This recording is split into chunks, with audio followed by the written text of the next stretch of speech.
Welcome to the Gym Success Podcast. Hey everyone, glad you could join us. Whether you're a gym owner, maybe an operator, manager, salesperson, a gym entrepreneur, or a personal trainer, we're really happy you're tuning in. Today, we're going to dig into a really powerful resource. It's a white paper by jthomas. That's right.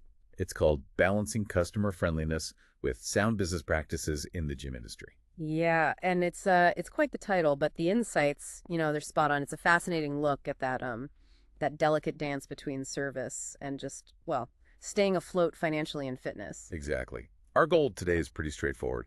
Pull out the most important, actionable insights from this paper, things you can actually take and apply, directly to your business. And what jthomas does so brilliantly here, it isn't just listing rules. He uses this real-world case study, a scenario that I think a lot of gym owners might find, surprisingly familiar. Right, because he starts by emphasizing something crucial. Running a gym, it's just so much more than having a friendly front desk or, the latest treadmills. Yeah. Being genuinely customer-friendly. Non-negotiable, of course. But Jim points out it's only one piece. Right. Just one part of a much bigger picture. Absolutely. For your business to really thrive, not just survive, you need solid operational systems. You need that careful financial oversight and a clear plan for growth. It's about the foundation, not just the paint job. Precisely. So we're going to explore how you strike that ideal balance. How do you make sure your gym doesn't just feel good for members, but it actually does good, on the balance sheet? And this case study he uses, it's about a gym that looked great, but was really struggling. We'll break down what went wrong, how they fixed it, so you can grab those lessons for your own place. Okay, let's paint the picture of this struggling gym. jthomas describes walking into this place. And on the surface, wow, it looked like a guaranteed hit. Yeah. The owner had poured, get this, about $200 per square foot into the finish out. Now, for those of you in the industry, that's a serious investment. Oh, absolutely huge. So picture it. State-of-the-art equipment, gleaming locker rooms, perfect mood lighting, all these thoughtful design touches. It screamed like high-end boutique fitness. Like something straight off Instagram, right? Visually stunning, a real showpiece. Exactly. The kind of place you would think members would be flocking to. But here's the kicker. The harsh reality beneath the surface. Despite all that money, all that capital poured in, the business was just hemorrhaging cash. Wow. Membership sales, way too slow, couldn't even come close to covering their massive overhead. Operating costs were sky high. And staff performance, inconsistent, which is a killer when you're aiming for that high-end feel. Yeah, that undermines everything. The owner was visibly stressed out, just totally bewildered how a gym with so much apparent promise could be failing so badly. It's a really stark reminder, isn't it? Aesthetics alone just don't cut it. But here's where it gets really interesting, kind of the core of the issue. Yeah. jthomas asks the owner a simple question, but it's profound. Why are you running the business this way? What's the philosophy? And the answer, you can almost hear the strain in the voice, was just heartfelt. I just want to be very customer friendly. I wanted this place to be welcoming, a haven, not just about profit. And that answer, as noble and well-intentioned as it sounds, immediately pointed to the root problem. Wait, was it? The gym was built on heart, loads of heart, but not enough business sense. Customer friendliness had basically replaced operational discipline. And jthomas's insight here is critical for anyone listening. Leading with heart, absolutely vital. You need it for community, for connection. But without that backbone, that steel spine of strategic planning, careful financial management, disciplined execution, those good intentions become a serious liability. So it's the difference between a passion project and an actual sustainable business. Exactly. It becomes unsustainable fast. Okay, so this leads us right into jthomas's first big lesson from this whole experience. Friendliness is great, essential even, but it just cannot replace solid business systems. He argues kindness is an asset, sure, but only when it's built on that strong strategic foundation. Yeah. So when Jim stepped in to help this gym, Yeah. what was the very first, practical thing they did to get things back on track? Well, the absolute first step, connecting to that bigger picture, was establishing those foundational practices that, honestly, lots of businesses overlook when they're passionate but struggling.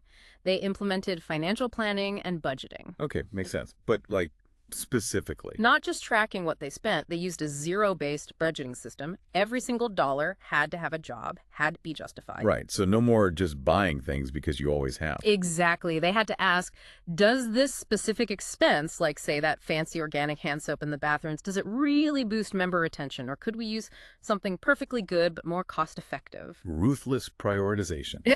Pretty much. Luxuries that didn't directly drive retention or sales scaled back. Yeah. But crucially, things like marketing and lead generation, they got renewed focus because those directly impact revenue, right? It's about being lean, but also purposeful with spending. That makes total sense. I mean, Yeah. if you don't know where the money's going or where it's supposed to be coming from, friendliness isn't going to pay the bills. You just run out of runway. You got it. So, okay, they tightened the budget. Yeah. But what about the other side? Bringing more money in. Jim Thomas must have addressed that too, right? Not just relying on those basic memberships. Absolutely. That was the next big piece. Revenue diversification. They got strategic about it. Beyond just the standard gym membership, they added a whole suite of other offerings. Like what? Things like small group training, more personal than a big class, but more scalable for the trainers than one-on-one. They brought in nutritional coaching, which is a huge value add for members looking at overall health. They rolled out virtual memberships, super relevant now, right? Right. Expanding their reach beyond just the physical building. And they even started developing corporate wellness programs, tapping into a whole different market. Well, okay. This let them segment their clients better, meet different needs with different price points, and achieve what Jim Thomas calls revenue stacking. Basically, maximizing income from lots of different streams at once. Revenue stacking, I like that. Okay, so this sounds great operationally, but you mentioned earlier that sometimes gym owners struggle because they don't want to seem salesy, especially if they're focused on being friendly. Right, that's a common conflict. So how did this overhaul affect their actual sales approach? That was the third critical piece. Completely overhauling their sales process and pricing strategy. They didn't just wing it anymore, they built a repeatable sales funnel. Okay. From that very first time a prospect contacts the gym through the tour or consultation, all the way to actually asking for the sale and closing. And the asking for the sale part, how did they handle that without being pushy? Great question. The training focused on asking for the sale, yes, but framed differently. It was about truly understanding the prospect's problems, their goals, and then positioning the gym and its services as the solution. Solve the problem, don't just sell a membership. So it's consultative selling, essentially. Yeah, exactly. And pricing wasn't just pulled out of thin air anymore. It was rigorously restructured. It had to reflect the real value they were offering. Remember that high-end facility and now these diversified services, but also stay competitive in their local market. Right. So it's not about being less friendly. It's about being maybe strategically friendly, making sure that value exchange is super clear and fair for both the member and the business. Strategic friendliness, I love that. It captures the balance perfectly. Yeah. Okay, so they put these robust systems in place, finance, revenue, sales. Yeah. But what about the owner's original vision? That warmth, that customer-first feeling, did it get lost? That's what's so fascinating. Jim Thomas found that once the business wasn't constantly on the verge of collapse, that original intention, that genuine desire for customer friendliness, could actually flourish. It became more powerful because it had structure supporting it. How did they do that? How did they keep the warmth? They focused intensely on personalized engagement. They brought in a CRM, a customer relationship management system. This wasn't just fancy software. It allowed them to segment members. Based on what? Things like how often they came in, what their stated fitness goals were, even little preferences they learned through conversations. This meant they could send out tailored communications. So not just generic email blasts. Exactly. Think personalized check-ins, birthday messages that actually feel personal, custom offers based on someone's interests or needs. So you're not just being generically friendly, you're being specifically helpful, thoughtful, and proactive. You're showing you actually know them. That feels way more impactful, doesn't it? Yeah. Like, hey, we see you, we know what you're working towards. Okay, that covers the member side, but what about the team?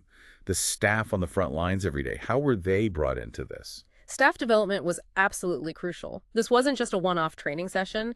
Customer service excellence became embedded in their regular, weekly team meetings. So ongoing reinforcement. Totally. They didn't just say, be nice.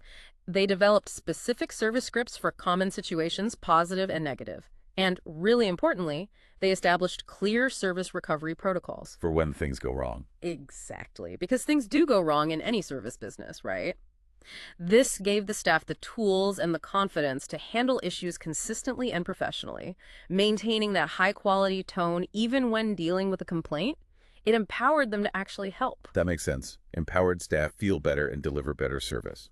Now, beyond those individual touch points, how did they build that bigger sense of community, that feeling of belonging that makes members stick around? Yeah, that glue is so important. They put real, tangible effort into community building. It wasn't just a buzzword on a poster. What did that look like? They launched things like Member of the Month, features recognizing loyalty and effort.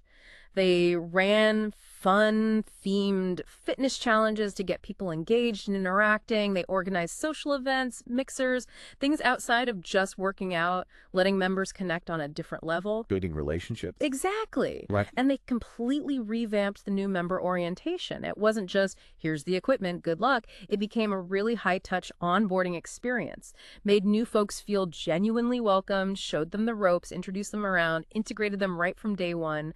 That sets the stage for long-term loyalty. Okay, so this brings us to Jim Thomas's third lesson, and it's maybe the most blunt, but probably the most critical. You can't be friendly if you're out of business. Yep.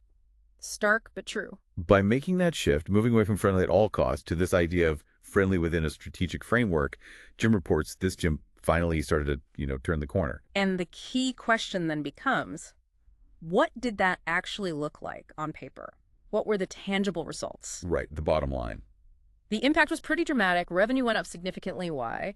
Because of that consistent sales follow-up and the integrity of the new pricing, charging what they were worth. Right. Member retention improved drastically. Thanks to that personalized engagement, the community building, the added value programs, people felt cared for and saw results. And costs. Controlled much more effectively. They cut the waste, the unnecessary luxuries, without hurting the actual member experience. That's key. Cut waste, not value. That's the balancing act right there. And maybe the biggest win for the owner personally. After months, maybe years of financial stress, they finally started paying themselves a regular, predictable salary from the business. Wow. That's huge. That's not just a win. That's like the sign of a healthy, sustainable business finally emerging. Absolutely. Because Jim Thomas really hammers this point home. If you're not financially stable, if your gym isn't sustainable, you just won't be friendly for long. How can you be? Right, you'll be stressed, probably cutting corners. Stressed, burned out, constantly worried about making payroll, and yeah, eventually you might have to close your doors. The best intentions, the biggest heart, it just can't overcome bad business practices forever. Your ability to serve members long-term depends directly on your profitability. Okay, so this is all really insightful from the case study. Now, for everyone listening, Jim Thomas boils this down into some really actionable tips. Things you can literally start thinking about or doing in your own gym today to find this balance. Yeah, let's run through those. First one, create a business plan that honors both sides. Meaning, it's not just a document you write once and forget. It needs to explicitly include both your service philosophy, how you want members to feel, how you'll interact, and a really clear, detailed financial roadmap. Know your numbers. Know your numbers, your break-even point, your cost to acquire a new member, Yeah. your profit margins on everything you sell, from memberships to smoothies. Without that clarity, you are just flying blind. Okay, solid advice. Know your numbers. What's tip number 2? Second, train staff on service and sales. Notice the and.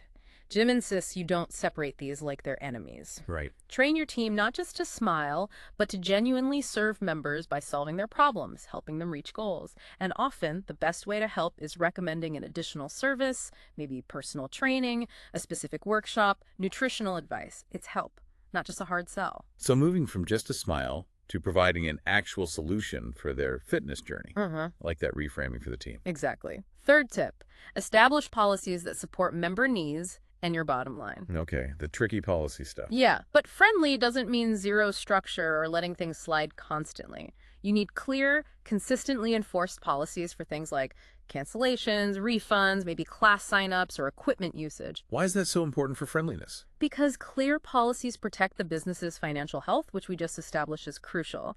But they also maintain fairness and transparency for all members. Everyone knows the rules. It prevents confusion and resentment down the line. Clarity actually helps relationships. Good point. Sets expectations. Okay, what about keeping an eye on things day to day, week to week? That's tip number 4.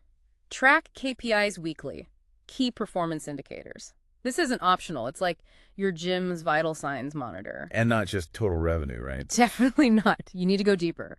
Track revenue per member, track your sales conversion rates, how many inquiries become members, track the average length of stay, how long do members stick around, and absolutely track your cost per lead. Why weekly?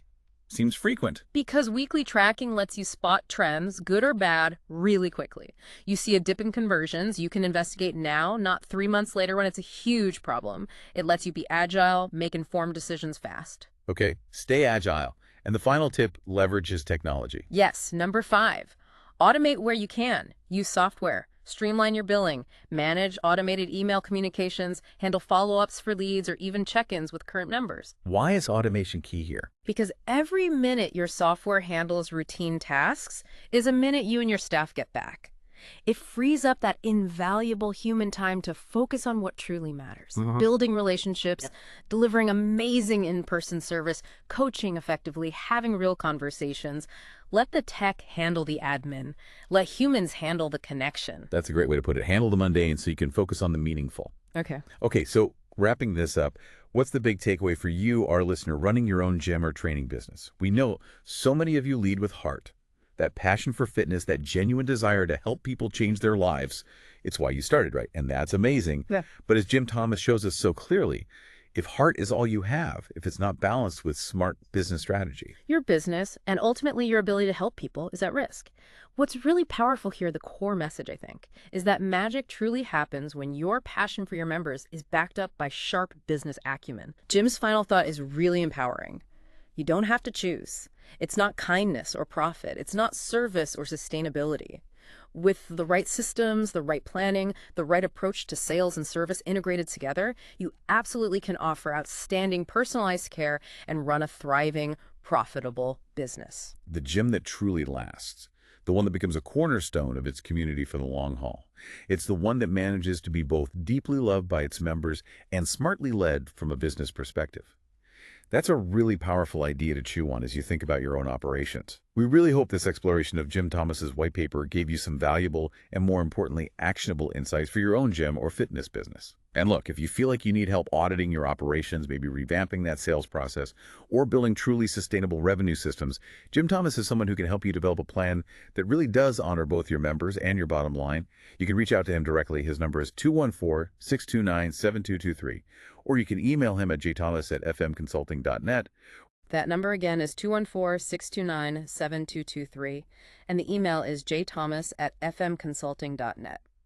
Definitely worth reaching out if this resonated. Thank you so much for joining us for this discussion on balancing that crucial line between service and sustainability. Yeah, thanks for tuning in. We look forward to breaking down more industry insights with you next time.